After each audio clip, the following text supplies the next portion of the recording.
Well, this is the end of episode 1.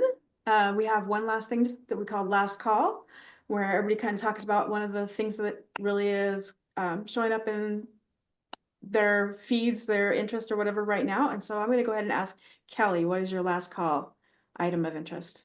Think Bigger by Sheena Iyengar.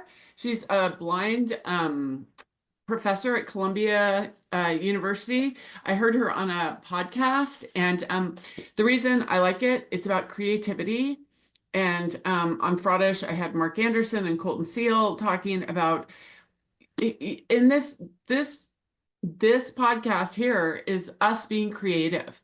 And so I love, like, I always have a fiction book and a nonfiction, and this is my Think Bigger, how to innovate. Because you know what? We've got to innovate. So that's mine. A book. There you go. All right. Sounds good. Cynthia. You know what? Mine's going to a little bit towards of things that I have been doing. And a lot of people are asking me questions about free OSINT training because they can't afford a lot of the other ones that's out there. So one that I'd like to give out that was actually posted by Alex Lorenzo was for Sophia Santos, which we all know Sophia. And on her YouTube, just go to her YouTube page. And when you go into YouTube, you can just go Sophia Santos videos or whatever you want to call it, or OSINT, I think is what I did. And I will give you the link for at the end of the podcast to put it in the notes. But that she's got a lot of different ones. Some of it goes back a few years, but I think the most current is a month ago. But there is a lot that's out there, and that's for all of our new folks. Okay. Amber.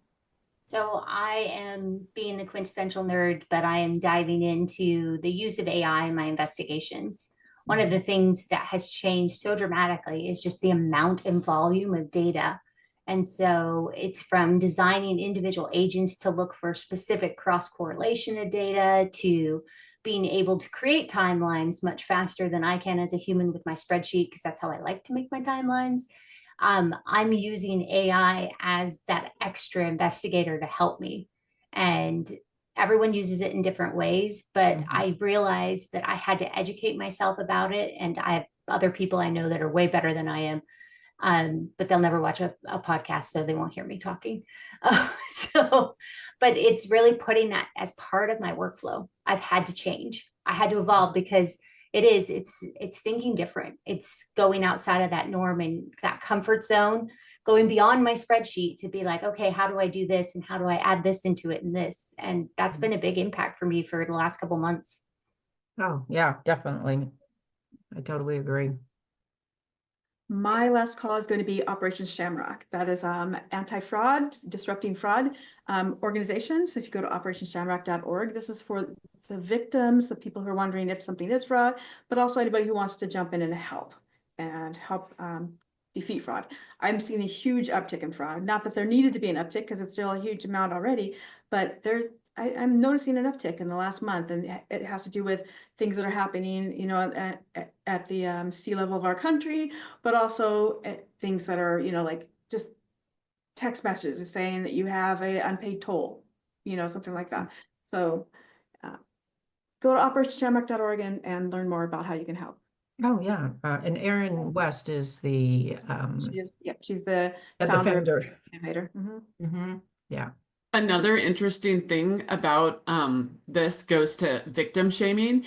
Interpol has come out because it's been referred to as pig butchering. And Interpol has come out and said, not using that term, because you don't want to say, I've been a victim of pig butchering. So they're like, and I think it's, and Erin's kind of, I think, moved away from the term pig butchering, but Interpol actually came out. And again, words matter.